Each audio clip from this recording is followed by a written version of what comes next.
It's a hell of a lot better to try to become liked because you're helping another human than because you bought Gucci loafers.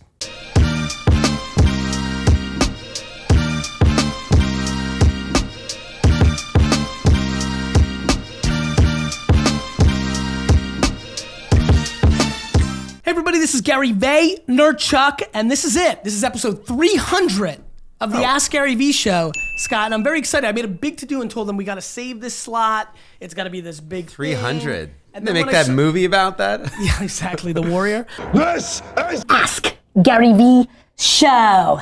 I think this is super special.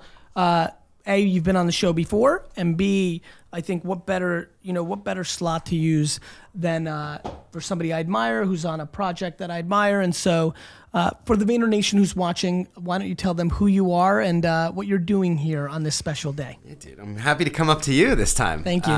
So 12 years ago, started an organization called Charity Water. Very simple mission.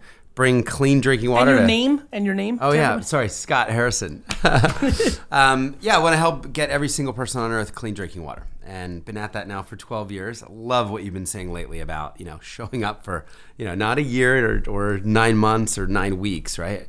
It's really been 12 years of really hard work, and that's the mission, to get everybody clean water. Then the vision is really to reinvent charity. And you and I have talked about this over the years.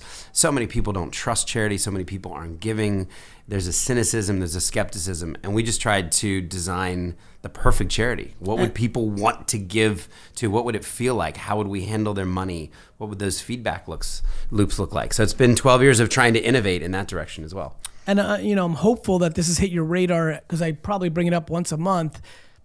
Or even if you're not cynical or you don't think about giving and you come from a good place, you were brought up the way I was, which is in a society that you worked hard your whole life and then you got older and then you started giving away money. That was just my framework. When me and Chris Sacca were in the basement of that bar in the meatpacking district, I always say this because I think I do this a lot for my employees and other people. Sometimes one sentence just clicks in the right way. You look me dead in the face and you're like, you're a good dude. You did your intuition thing. You're like, I think you're a good dude, and you're just gonna do the cliche thing, and why not give now? And I'm like, why not give now? No different than all those clips I put on Instagram where I'm like, or you could quit your job, and then and then the person's like, well, I can quit my job, and then everybody in the comments like, he's fucking speaking common sense. He doesn't say anything that profound. What the fuck? You didn't say anything so crazy. Yeah. You just said to me, or you could start giving now. Yeah, and I thought it'd be fun. I mean, why would you deprive yourself of the fun of being able to use your time and your talent and your money to get involved with a bunch of great causes and see that impact now? See organizations grow. I mean, we've been working for 10 years. The very beginning, I don't know, we were in Big Omaha, right? Yep. There was no charity water. It was like an idea. We might have gotten a few 100,000 people clean water, and we've now been friends 10 years, and that number is about to be 10 million people with clean water at the end of this year. And I know pencils, you've seen, you've seen the impact of both time and money. And it evolves. I apologize for interrupting. I think one of the things for everybody watching, somebody asked me this other day, and I've never really said this publicly. I'm going to use it as this framework because I am kind of quiet about the good things I do. It's interesting. Obviously, I'm on the board of Pencils of Promise. Obviously, Charity Water, well member. Obviously, I spent a lot of time in the Crohn's and Colitis Foundation because of AJ. Done good amount with autism and things of that nature because of Matt Higgins, my part. But it's been interesting. The evolution is fascinating. One of the things that's really evolved with me in 2018 and 17 is giving to people I kind of know. So one of the things that's really struck me, much like I think about micro-influencers and volume content at scale, one of the things in my giving life that has hit me more is these gives when it's, one thing that, everybody says getting older, one of the real not fun things is things start happening. And just people that I've shared, I'm just thinking about something right now. Somebody hit me up, just cold DM on Twitter.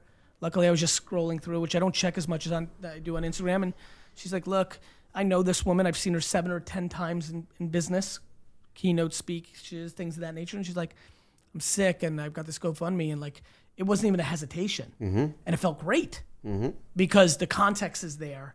It's not as much as given to a big org, which big mission. I mean, your mission is so the most fun. I mean, by the way, I talk a lot these days about perspective. Boy, has being involved help me and like use real life analogies of like, yes, I understand you're very upset that your stock went down today. Let me tell you about people that walk 7 hours to get clean. Yeah. And you know what's great about water? There's always water. I'm always like, you know how you're devastated right now? You know that bottle? You're always pointing to it. I'm always pointing. I'm like, in you know that frame. right there? You Right? have that. You could go to the sink right now. There are literally people who walk 5, 6, 7, 8 hours through dangerous situations, whether it's animals or fucking just getting hurt or getting robbed, or it's just people lack perspective. Yeah. Two things that I was thinking of. One, I really believe people give to people, not causes. Most people give to people. So even if you look at our fundraising movement, it's like the 9-year-old kids donating their birthday, the 35-year-olds walking across the country. Or how you built it. The original pillars of this, I gave to you. And through you to them. Yeah, and someone said to me once, he said, look, I get to support all these causes. I get to live, he said, Scott, I get to live vicariously through you. I can't go to 69 countries like you. I can't go to Ethiopia 30 times, but I feel like I'm living vicariously through your work. Like you're the conduit for me to this issue. And this person was supporting a bunch of other causes. And he starts listing he's like, this is a great joy to me that I'm a part of this work around the world, work here domestically, work internationally. And I'm able to do that, with my money. The other thing I was just thinking of, because it seems like you've really found the joy of giving these days. I believe the more you give, the more you give. When you get almost addicted to the generosity. Well, I'll be honest with you. The thing that clearly is more, and this is probably my biggest delta with you, and I've been able to get in the field with Pop way more than I have with Charity Water for many different reasons. But to me, giving money, one of the things that I want to do more of, specifically with Charity Water, and this is kind of like, I've done a good job on using my platform to continue to bring you exposure, and that makes me feel good. Yeah.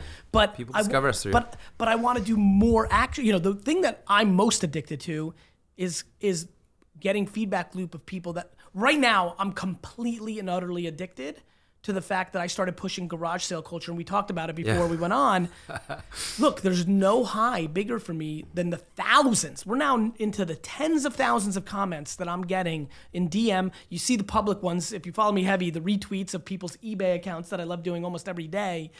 That's how I got started, though. I mean, you remember I sold 2,000 DVDs on eBay. I'm very aware. Your whole stack. To pay for the merch. Then I went out to yard sales. I was telling these guys, I found like electrosonic mics. I was putting up every single thing I could to fund the 2 years on the Mercy ships. And then, I just liquidated my life. For everybody watching, we're going to link up the prior episodes. Oh, if you want to ask Scott a question, and for knowing my audience, please ask about nonprofits, Charity Water. But listen, let's call it what it is. And I want to. It doesn't need to be nonprofits. And I that's right. And I think where I really want to go is like, look, we're not going to go into it. You can watch a prior episode, which we did of Ask GaryVee at Charity Water, and we'll link that here. We'll figure out what episode number that was, where you can get a lot of the origin story. I don't think you swore once in that entire episode. Is that true? It was amazing. Whoa. I had this effect on you. It was just... You always have a good effect on me. Speaking of which, though, swearing, good effects, bad effects, like all those things. Look, Scott was a wildly successful club promoter. All the vices that would get everybody excited about. He always puts it in his spiel. I always love his first 3 minutes. I mainly like watching other young people watch their faces when I've heard it so many times that the last 20 times I've been in a room with Scott, whether private event, I'm watching everybody else because he's talking about like models and like champagne and like exotic stuff, and I'm like watching all the faces, and it's just so funny, like the cliche like 20-year-olds like, oh, that sounds pretty good, but what you really, you were an unbelievable marketing and brand mind. I mean, that's the truth. One of the biggest reasons that I gravitated towards your organization, besides the transparency and the dollars going to, one of the reasons I did the well, which is a real substantial commitment, was because it allowed you to make every one of these, everybody who's watching right now, if they go to Charity Water and they donate $5 or their birthday, because it's their 26th birthday, and get $26, the fact that me, and how many individuals are now in the well? 131 families. Those 131 families, very special families, by the way, for many different reasons, who they are, but who they are, not who they are. I don't know what the math works out these days, but that being able to subsidize the overhead of the organization, So let me talk about them. I mean, there's 2 bank accounts for people that don't know the organization 2 years ago. And we basically said, I apologize. I want to get this. Yeah. If you have a question, marketer, networker, brander, I want to talk about the book. That's what we're here, right? Yeah, and I'm so excited. Yeah, People are going to actually call in. I sent you one today. I messengered it up. We got it somewhere. Can we find That's Tyler. Can we find the book? I'm pretty proud of it. It looks good. There's book, pictures there's and a book message here. You got it? He's going to figure it out. It's good. Throw it in. There's a new book out. When did it come out? 4 weeks. 4 weeks. So it was doing really well, which makes me excited. Hit the times. I want everybody to pick up the book. We'll try to find it and put it up here, but we'll superimpose it if not. But if you have a question for Scott, please email GaryVee team at VaynerMedia.com. GaryVee team at VaynerMedia.com. Ask your question in the headline, put your phone number in the body. Ask your question in the headline, put your phone number in the body. GaryVee at GaryVee team at VaynerMedia.com. We'll get to some of those questions. Awesome. So go ahead. I was just saying, so you're supporting 131 people, pay for all the overhead, the 80 staff, the offices, the flights, all that stuff. And then over 1 million donors have gotten this pure play where 100% of their $5 or 500,000 goes directly out to the projects. So that's like that, your and Lizzie's support has been so valuable in that way. And look, we just said, this is why people aren't giving. And there's a lot of really smart people out there. There's a guy called Dan Pallotta, gave a famous TED Talk, raging against this idea that big overheads are bad. We're like, we believe, Dan, but that's an uphill battle. We're just gonna create a different business model. We're gonna go find 131 people, the founders of Facebook and Twitter and Spotify and WordPress. I mean, a bunch of, you've got 50 friends in that program, and say, hey, help us pay for the software engineers. Help us pay for the phone bills and the Epson copy machine, so that we can go out to millions of people and say every single bit of your donation will go, and then we'll track it. And the last time we talked, we were just starting to put sensors on our wells. We now have 3,500 wells online. We have another 2,000 about to go online, and we're monitoring over 1 billion liters. Look, it's here. It's a really good. Wow, 2 of them. Tyler, one's for you. Tyler, one for you, brother. All right, so this is it. This was 2 years. 2 years to write. Put it up. Let's make sure everybody sees it. And so. Yeah, no, look, I think one of the things that happened... All the money goes. I gave away the advance. I know you told me not to, but... I think that what's really powerful about this story is when you market in a contemporary way, so much of the content, which you guys have been continued building better and better skills around, builds so much awareness. So much of under 35 has gravitated to an organization like this. And again, even look at the faces in this room. If they get inspired, which many have time and time again. And by the way, big ups to Instagram Live, who's watching now. We're on the Ask GaryVee Show, episode 300. Scott Harrison, the founder of Charity Water, new book. I want you to pick it up. But more importantly, Instagram, if you're watching, if you have a question for Scott, as you keep listening, GaryVee team. Thank you. GaryVee team at VaynerMedia.com. Ask your question in the headline, your phone number in the body. GaryVee team at VaynerMedia.com. Put your question in the headline, phone number in the body. A lot of the people that are watching now skew young, knowing my audience. When you give $20, and so by the way, I know on the site you can give the birthday thing was huge. Yep. That was the birthday work. That did about 60 million bucks.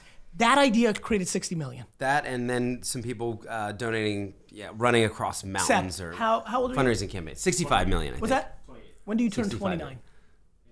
Great. So this was you're too long. Okay. What's that? Right. Fair enough. Who's close birthday like me? By the way, my birthday is literally Wednesday. Yeah. When I turn 43, I'm going to try to sell some wine because I'm going to be selfish on 43. But on my 44th birthday, when I want to give up $44 for your 44th. And what you do is you create a page. You ask all your friends and acquaintances and relatives to just donate $44 to Charity Water, and that's the gift. And if you think about it, it works so many ways over. Number one, like a guy like me, my whole family's been yelling all week, "What do we get you?" I'm like, "Don't get me anything." Like, give me a tax-deductible receipt.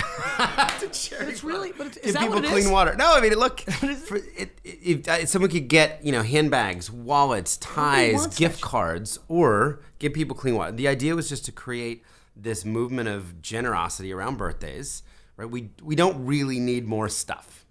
And people don't even have clean water. 660 million people don't have clean water. So that one more time, throw that number out. A tenth of the planet. 1 out of every 10 people right now is drinking bad water. So 663 million people. And as Gary said, they're walking hours. How many of those people live in Africa? About a third. And About a third in India, a third in Southeast Asia. That's really where it's at. A little bit in Central and South America, but I'd say some of the biggest hardship. And just because I'm watching the faces in this room, which means the faces behind the computer, talk to me about bad water. So brown, diseases in it. Help everybody I wish understand we could almost bad. cut in the images. Like it's it's disgusting. It's brown, viscous. It's this. I don't know if you guys can find this image. Yeah. So I photographed this little girl in Kenya drinking this water, and she would vomit on herself every time she drank from this bottle.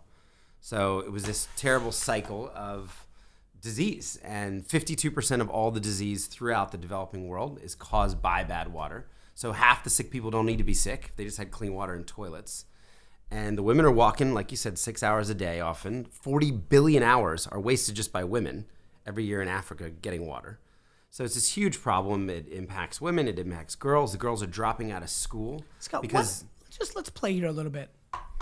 Right now, when you started this, when you hit it's like, let me go a different way. In 2011, 12, 13, 14, 15, when I was involved, watching it, gaining momentum, the atmosphere in America was different. Mm-hmm. With the political climate, with the cultural climate, have you found it more difficult in the last 12 months to get people to care about this issue when a lot of people have started really caring about domestic issues, race, gender, like the fires in California, like just watching our circle on Instagram this weekend? Yep.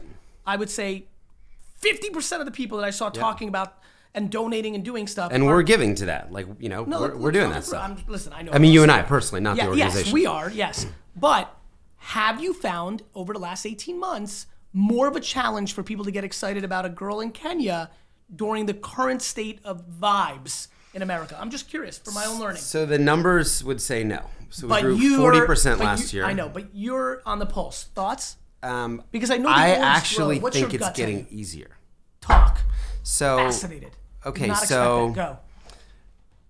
So in perhaps the most toxic political environment that certainly of my lifetime, where people are angry, people hate each other, this is something that people can actually agree on. Interesting. So I've got right-wing Republicans. Sure. I've got left-wing, Democrats. Yep. I've got Jews and Christians and Muslims and atheists and Mormons. Like Mormons are running $100,000 campaigns. Synagogues are sending in money.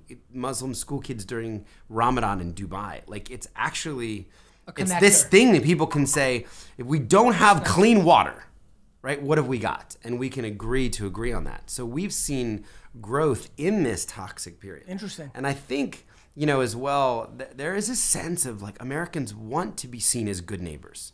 We want to, outstretch our arms across an ocean and end the suffering of others and say, we do care about you. We see you, little girl. We see the conditions you were born into, and we can do something about it. I think we also have now 12 years of building trust. We've raised $330 million. So we've got $1/3 billion now. Just fascinating. Through grassroots, through the grassroots. So we now have, GPS coordinates on the wells. We have sensors on the wells. We've stuck around. I know that you're talking about this. Like, we've stuck around long enough. I get it, man. That it's like, oh, charity water. I just heard about it. Like, we've been at it for over a decade. Scott, I talk about this a lot. I'll tell you why. When you are charismatic, like you are, and listen, because this is almost me doing it for my own self, the amount of times that people have had conversations and dinners with me where they're like, yeah, but what's he going to do next? Especially when you were so out in front of, it's the same thing with me. Because I talk about my dream and ambition to buy the New York Jets, people struggle with realizing how good of a guy I am because I think they can coexist. Because you talked about being, an A player in a New York City scene, I feel like, and you're so young, I feel like a lot of people are just waiting for you to move on and do something else. Well, they're waiting a long time. Well, that's exactly right. Here's the way I look at it. So the most common way that argument is presented to me is, why don't you go out, start a company, make a ton of money, I know what take it is. Public, or and then give all the money away. As if I'm so talented, okay? Like, first of all, that's a big assumption, and then give the money away. And I normally say to them, how many people do you know that have given $1/3 billion away? Okay, and then next year that's going to be $450 million, and then it's 560, and then it's 670, and then there's going to be $1 billion number that has flowed through my hands Brother, right? you're I would have to be like I'd have to be such an extraordinary entrepreneur to go make that much money that I'm then giving $1 billion. And look, Gates has done it and Buffett has done it, but there's 9, few names. There's 17, 34 people have done right? it. Yeah, well, you're preaching. So it's the same. But I might be able to look back at some point and actually have billions of dollars if I stay the course. If I continue to work hard, build this team, invite people into the movement, give 9-year-old girls a voice with their lemonade stands. I mean, you understand, like we have kids. There are kids out there. There are 4-year-olds that are painting for charity water. There's a 4-year-old named Cosette that sold $5,100 of paintings. There's a 9-year-old in Vancouver that did 12 lemonade stands. One of them was in the rain. Her mom's like, "You're not selling lemonade in the rain." So she's like, "No, I am. I'm staying out here." Her last lemonade stand, she convinced a local band to perform next to the lemonade stand, and she sells $5,800 of lemonade. So we want to be that organization that is a little bit of a bomb, maybe to the toxicity of we hate each other, we disagree on everything else. Like, no, let's come together around generosity. Let's care for others. Let's end suffering through a basic need. Water is it's not political. If I was building schools, undoubtedly there are people out there saying, well, what are they learning? What ideology are they learning, right? Are the teachers any good? Is there quality? Like, water is a binary good. It's clean and it's flowing, or it's not. And I think we've just tried to call people into that, and now we have over 1 million people, and hopefully it's 2 million and 3 million. It's amazing. Now, proceeds to the book, how does that roll out? All of it goes to the organization. I'm not making a penny. So I turned over the advance, every penny going forward. I wanted it to be pure. We talked about this. I don't feel like I could use the organization to promote something for personal gain. But I also didn't want to have, it was supposed to be the kids' college fund. I mean, that was going to be the initial idea. But I wanted to go far and wide, and I wanted to help a lot of people. I wanted to inspire social entrepreneurs. There are probably people listening that have some issue that is not okay. Who's this? On their watch. Heath, okay. Hello, this is Heath. Heath, it's Gary Vaynerchuk. You're on the Ask GaryVee show with Scott Harrison. What's up, Heath? You got to be kidding me. You made it, Heath. That's awesome. You made it, brother. What's your question? Hey, first of all, thanks for Scott for his talk in Phoenix. What was it, yesterday? Man, you were a man on the move. So thanks for that. Thanks, audience was it was yesterday, I think. By the way, that is one of the great, we have a lot of connections, Hunterdon County, New Jersey, just a lot of way we see the world, but no question, living in the airport is also an equal connection for Scott and I. So I just got competitive that he was hustling so hard. I can't wait to go to Dubai on Sunday night. 70 flights this year. Go ahead, Heath. Yep, so super inspired by the story and the innovation that Scott has brought to the charity space. I left the corporate world at the end of the last year, have been putting in the groundwork to start up a charity myself, mid-40s, typical evolution, I know Scott doesn't like the words give back, but... just give. You want to give. I want to give. So the question is, we are in the infancy stages of starting up a charity for at-risk youth using Brazilian Jiu-Jitsu, the sport of Brazilian Jiu-Jitsu as a vehicle to keep them out of gangs, away from drugs, that sort of thing. Love it. I like a lot of the innovation that I've seen, your model in terms of the 100% model. Yep.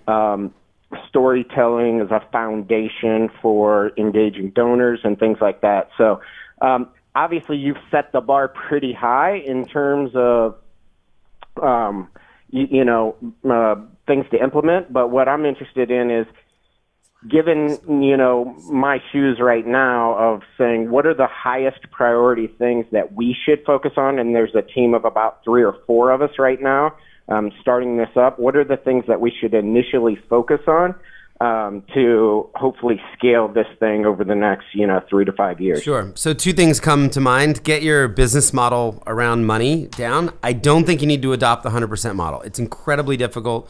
Hopefully I said this from stage. I'm trying to tell people, running effectively two organizations in perfect balance at the same time is incredibly challenging. We're lucky to have Gary and Lizzie and these other families, but I don't think you need the 100% model to be successful. What I think you need is just to tell people where their money goes. We're open to a ton of value propositions.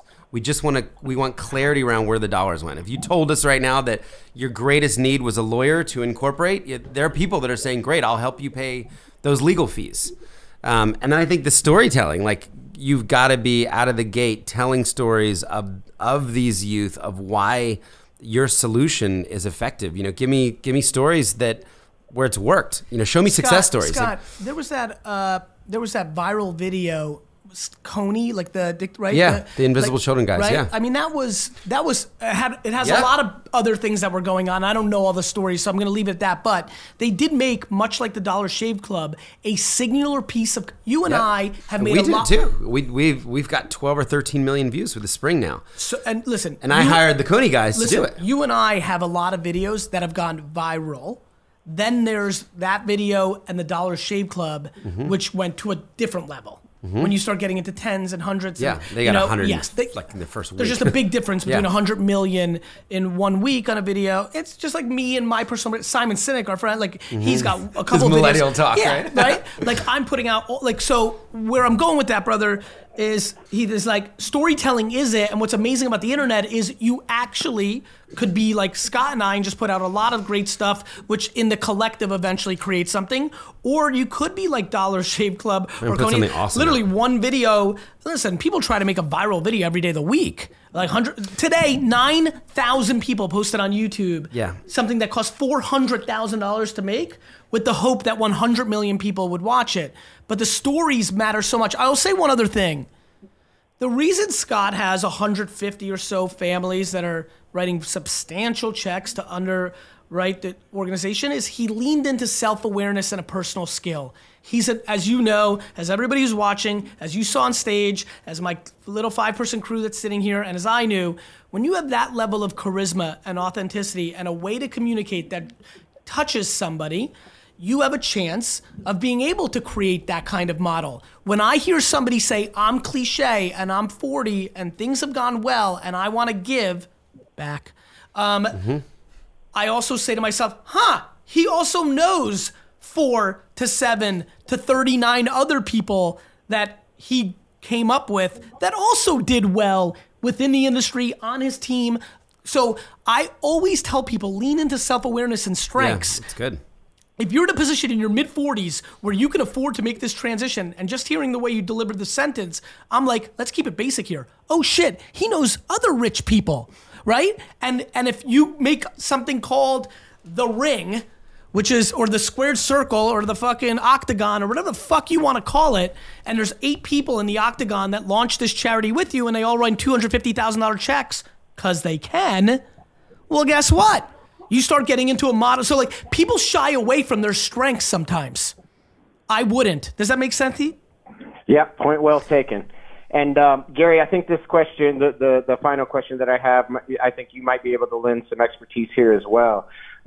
One of the big light bulb moments when I was studying Scott's use case was his transition from, traditional charities, basically starting over at zero every year in terms of their fundraising, and saying, this is a thing that almost made him quit, right? Because it's like this never-ending vicious cycle of we have a great year and I can't trump that. So transitioning to a recurring revenue model. Yes. Big light bulb went on. One thing that I've been chewing around in my brain is if we take that approach, what kind of content can we give back so that when, my credit card expires and I need to go renew that thing, it's the right question. First of all, the fact that I think if you notice how we both reacted, the question already gives us confidence. Let me throw one other thing at you. Yes, content. I will tell you right now, access. The biggest thing that I think people don't understand is how important access is as well. So, for example, a lot of what I've been thinking about is like, what if January 5th was the day? Like, what if like there was a special day? Like, what can you do around that day when everybody reoccurs for the year? I've been thinking a lot about like Black Friday. Like it's this heavy commerce day. Could it become this huge giving day? And then what do you do around that week? I think access. I think one thing that Charity Water does extremely well, and one thing that I'm actually going to talk to Scott about off camera, and now I'm just going to share it on camera, is I think of the big charity water like ball event at the end of the year, and we've talked about, we never executed, I'd like to bring it up, like a smaller wine version. I look at it like TED, right? TED had this incredibly big event in Vancouver. It was such a big deal, and some people will argue it diluted the brand, which I would argue is true, but I think in other ways it expanded the brand. They started creating TEDx, right? So to me, just even hearing what you're saying, one of the things you could do is have like 4 major UFC events each year that certain people get access to go with you, and that Saturday and that Sunday morning is the brunch. Or to go with the kids. Go to the kids in the program. There's things you can access. Like, I'll give you one. If I started something like this tomorrow, the first thing I would do is do a live call in show every Friday night from 4 to 6 because I'm good at it, and more importantly, it's access. So I think access is something that people gravitate towards too, not just content. And as content continues to grow, it gets commoditized, but access doesn't. The trips to the field. Yeah, community. I'd say that's the second piece. So Heath, with our recurring giving program, we pivoted from the birthdays at year 10 over to the spring, which is now, it's been growing. It's up, I think, 277%. I mean, it's crazy growth. 104 countries. By the way, let me just stop everybody. I love when people think things happen by accident. Nobody talks in terms like 270s. I think, like, I just want, this is important. I have like the portfolio dashboard. I want people to understand what it takes to be successful. You don't say 277. I think 277%. You didn't say 300. You didn't say 250. Like, when you're in your shit and you know it's 277. But I've got it on my phone. Great. So you created infrastructure to have a dashboard on your phone. Like, it means you're in it. It means you're thoughtful. You know how you build these things, brother? Back to, like, you know why he didn't quit? You know why VaynerMedia doesn't scare me, even though every scope ends every year too? It's when you're in your craft. It's when you're passionate about something, you're figuring it out. You're in the trenches. Yeah. He's got the right question. Even the question. We think you're going to be successful. We do, because of the data of he already was to get him into this position. But I want to say this is me on a tangent. This is why passive income scares the shit out of me. All these kids get tricked into recurring revenue, and they think they're going to create a landing page and they're going to make money and people can just keep paying them, and they go to sleep. There is no recurring revenue. You got to be on top of your shit. For me, it's not in lieu of, doing other fundraising efforts, traditional fundraising efforts. I think Scott, used a good term, which he said it just evens out the peaks and valleys so that they can better plan how they're going to scale, over a 3-year time frame, as opposed to being reactive. That's right. Yeah, so our recurring revenue is one component. Heath, our recurring is only about right now about 11 million out of 70. So, but the beautiful thing is when you have that many people giving monthly, so we've got about 33,000 givers giving $30 a month on average from 140 countries, the halo effect on the whole organization is huge. So you can't help but grow the other parts of it. So I'll give you an example. There was a woman in Chicago that was given $30 a month. I don't know, for 5 or 6 months, she calls up the office, she gives $50,000. Builds 5 wells. She got to know the organization through that, through the content, through the community. We just hosted an event in Atlanta where we just invited 300 of our spring members just to come and meet each other and to meet some of the people in our water programs team, just building community. So we threw a party for people giving $30 a month. So I think you'll figure that out, the content, the community, connecting people. And I think it's got to be an important part of your organization. So I'm glad you're doing it from the beginning. I wish I had done that from the beginning. I felt like I was 10 years too late on that. That's what happens when you innovate. Good luck, brother. I'm very appreciative of the model you've built, because it's an easy reflection point to try to mimic some of the good things you put in. That's exactly right. I appreciate that. Thank you, brother. Good luck, man. Take care. Good luck. Thank you. I think that's right. I think he's made a really important point, and again, trying to make this valuable for my audience. Like, I always talk about, like, watch what I do, not what I say. Like, when you watch something, you can take if you deploy multiple layers, if you watch what I do, not what I say, if you deploy self-awareness and know who you are, you can look at a model and then you can decide what you can and can't do in that model, and then you can start hacking. A lot of people can't be on planes 70, 100 days a year, right? They're just not in their energy levels, things of that nature. But when you can see a framework, you can start chipping away, making it your own. By the way, that's what you did because you have so many tech friends and so many tech founders. Even recurring revenue streams gets into your lexicon. Yeah, and I was talking to people I was talking to Daniel Eck at Spotify about recurring revenue. Like, because he was helping to but he was helping to pay for the overhead for 6 years. You know, like, so I think that was the community of people that we put ourselves in. I mean, Charity Water was not hanging out with other nonprofits. You know, we were reading Fast Company, we were reading Wired, we were hanging out with people who were innovating and trying to learn from them and ask those questions. When did you understand that that was the next class?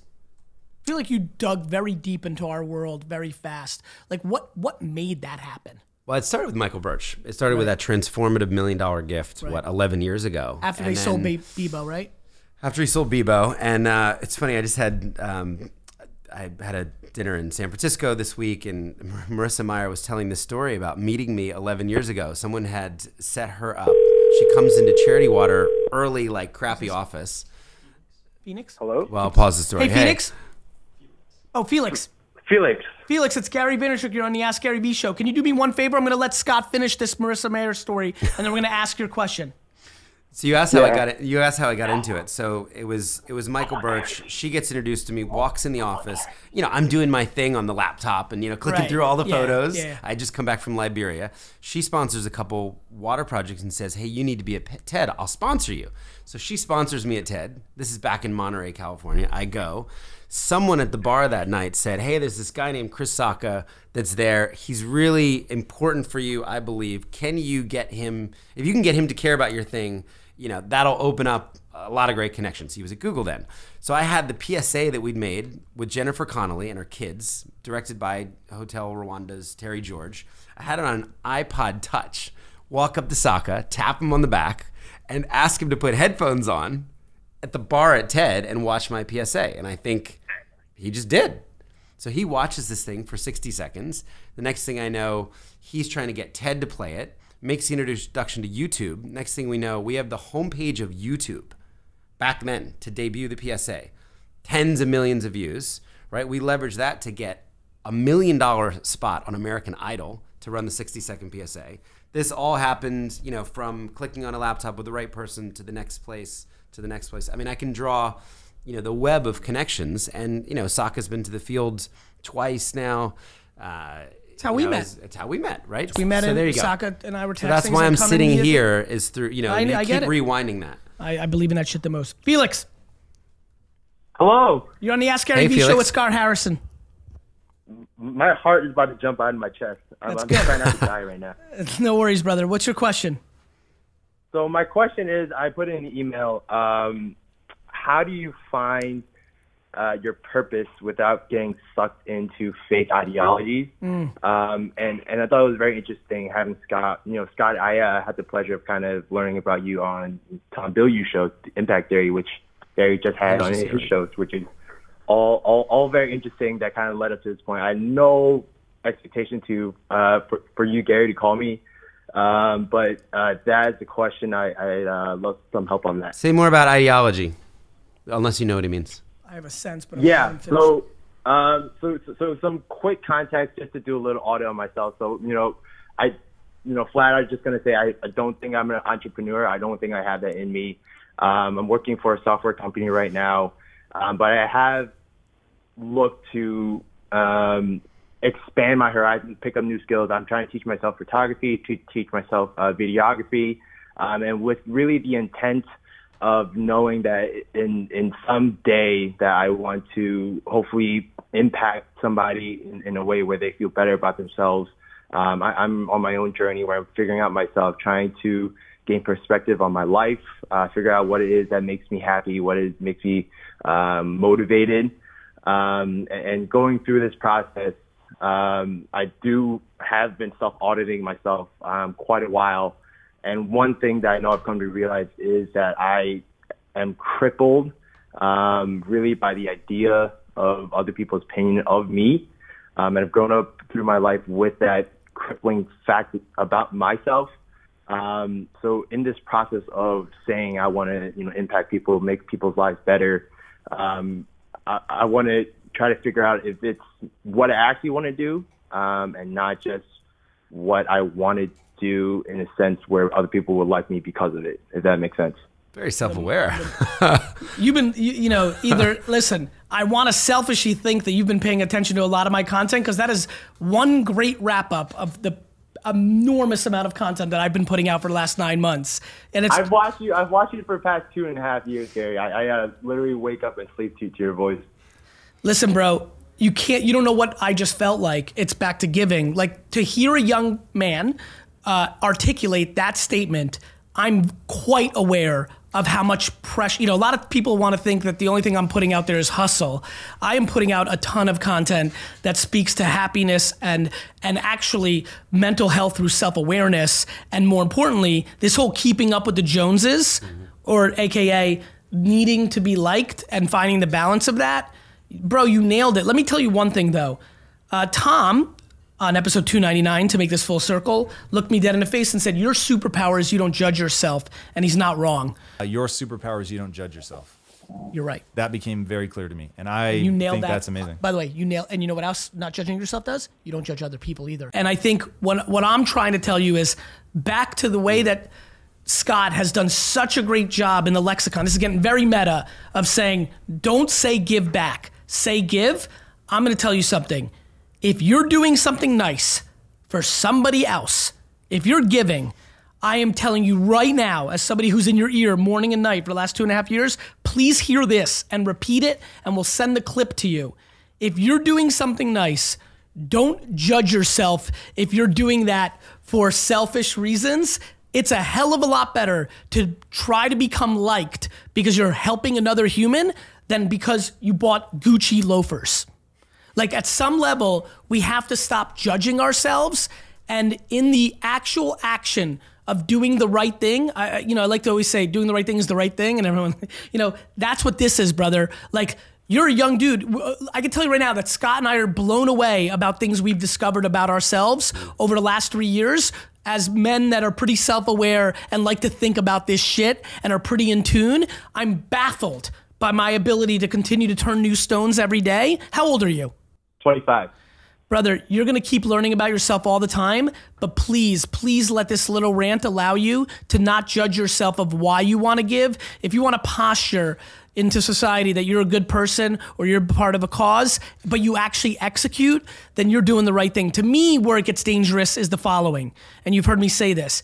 If you're a keyboard warrior and you put out an Instagram post of like, big ups to the people fighting the fires in California, but you don't have the ability to write a $25 check or to send some water to somebody or make a phone call, if you don't do something tangible to the keyboard warriorness, if you just tweet #MeToo, but you do nothing about it, or in real life, you're actually a douchebag to the female race, if you're a hypocrite, then you're posturing. But if you're actually doing something, if you go this Thanksgiving and take mashed potatoes and put them in somebody's plate, or if you go with $13 and buy a toy at the dollar store and drop it off in the lobby of your, like all these little things that I act on, that I think about, that are subtle. There is no content around it, but it's in my constant motion of doing, not speaking to doing.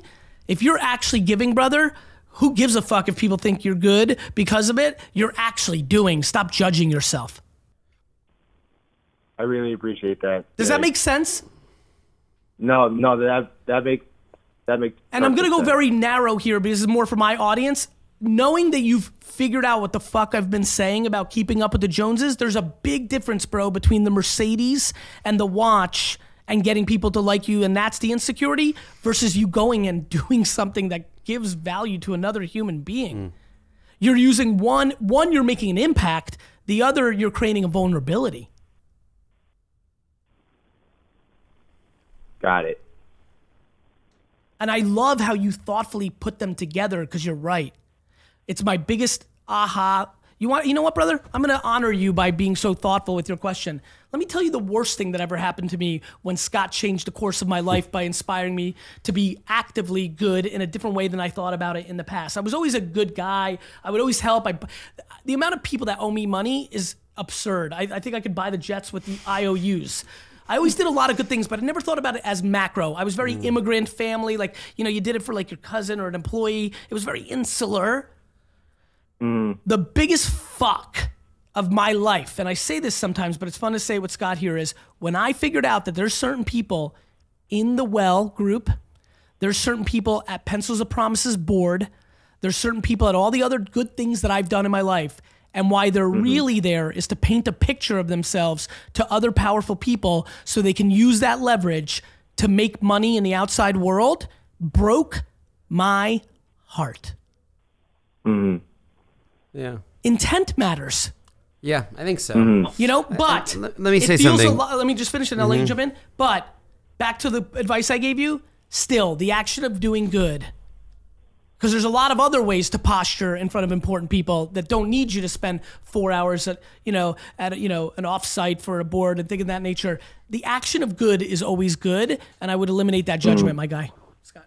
Just what you were saying. I mean, again, if the vision is to reinvent charity, charity means love. Charity means to help your neighbor in need, getting nothing in return, not status in return, not financial wins for your business. It's like a pure act. Caritas in Latin. That's why I don't talk about my charity work. I know. I remember last time I told people have a tough time with me on that. But if at our galas, one of the things early on, we did what everybody else did 10 years ago. We would sell the Prada handbag for $5,000. We would sell the week in Telluride, the $25,000 Hublot watch. And I realized we were doing the wrong thing. This wasn't pure charity. It also wasn't working because we had people in a buy side of their brain.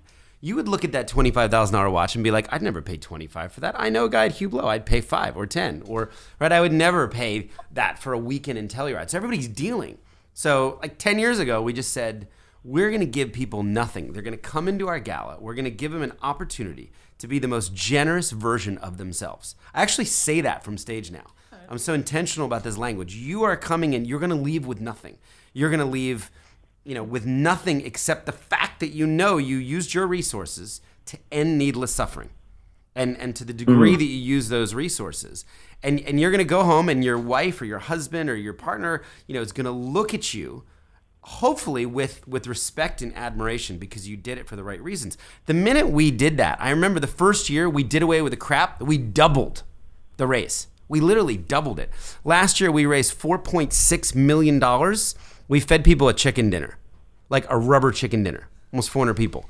There were people that just responded to the stories. We were trying to call forth the greatest goodness in them and then believe that they would be transformed through that unselfish act of giving. And that would create the desire to do more. They would almost get addicted to that unselfishness and say, wow, it actually feels better. Think about it. If you're giving because you care and not giving with an ulterior motive, you sleep better at night. You just do. You just do. You gave because you wanted to respond. You looked at a problem and said, I have the resources to solve that. A little bit of that. So I think I would encourage you to, make sure you're giving, follow this pursuit, go learn video, go learn photographs, go learn how to tell stories that it sounds like tell stories that honor people and both maybe elevate their condition. Right. And you'll find yourself hopefully just really engaged in the redemptive, pure aspect of that work that you'll just want to do more of it. And by the way, for everybody who's watching, and be selfish to what makes you happy too. I always say to people, the reason I feel I can give so much is because my selflessness comes from my selfishness. I think one of the things that people have to understand is there's easy ways to compartment all this stuff. It's okay to buy yourself the fancy Hawaiian, vacation if that's what you and your partner want. I feel like people play within your own framework. There is no right way. Guess what? Maybe I'm no martyr doing this. It's an amazing thing. I love my job. I get to travel around. And by the way, just to make this, wrap some of these things for the themes of today. By the way, go spend 18 years building a great business if that's what makes you happy, and then sell it. And by the way, don't give away 99%. Give away 5%. Give away 1%. By the way, look, I think that what's so important right now to me more than ever is eliminating judgment. People give in many different ways. Listen, I give away, there's organizations and individuals that I give more of my time to. There's places where I give more of my money to. I'm not gonna feel crippled by anybody they don't know. First of all, nobody knows. I don't know 99% about Scott. What happens in his bedroom, in his head, on a flight when he's by himself. And we're always about, bro, Scott, how different, I mean, this is just a loaded question. How different of a man are you today than you were when you were 25 years old? Yeah, I was a scumbag at 25. I was a degenerate. Right? 25, I was addicted to cocaine, gambling, alcohol, strip clubs, and pornography, and about 2 to 3 packs of Marlboro Reds a day. So, So it's for funny. everybody who's watching right now and worried about being too ideological, or holy shit, feeling pressure, like I'm a bad person, like why'd I buy a Nintendo Wii last night? I should have given it to the kids. Life is long.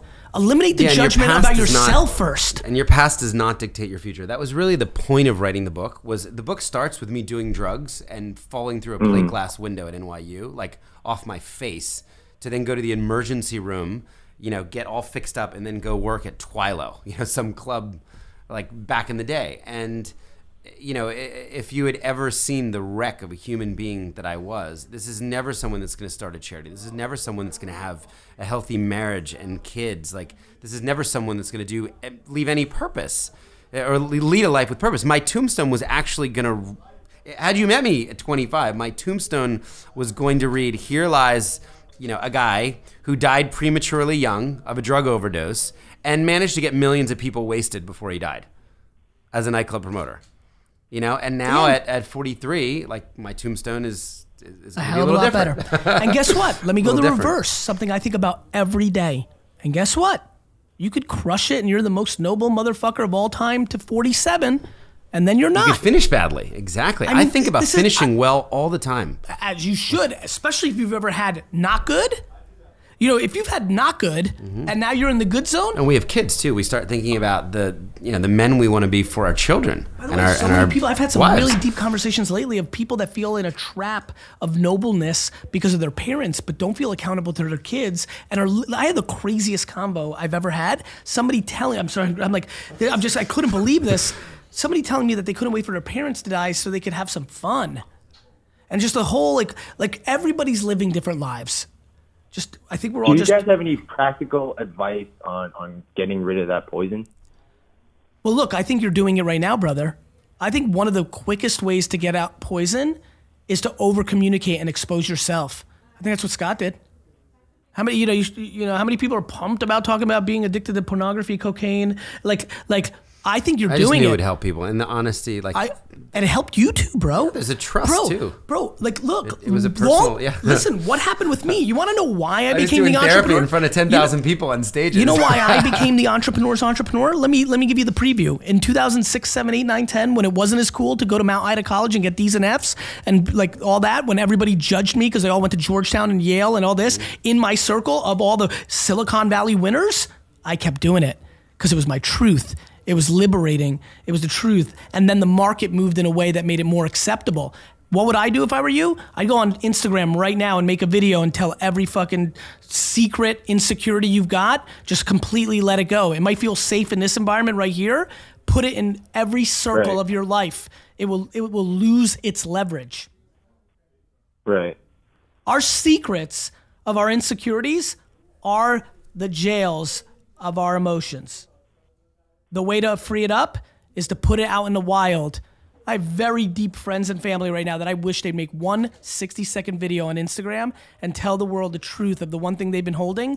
They wouldn't unbelieve how light they would feel the next day. Yeah. I believe in that. And that was this process for me as well. Thanks for calling. Final thoughts, brother. A, first of all, if you're watching, please, it would mean a lot to me.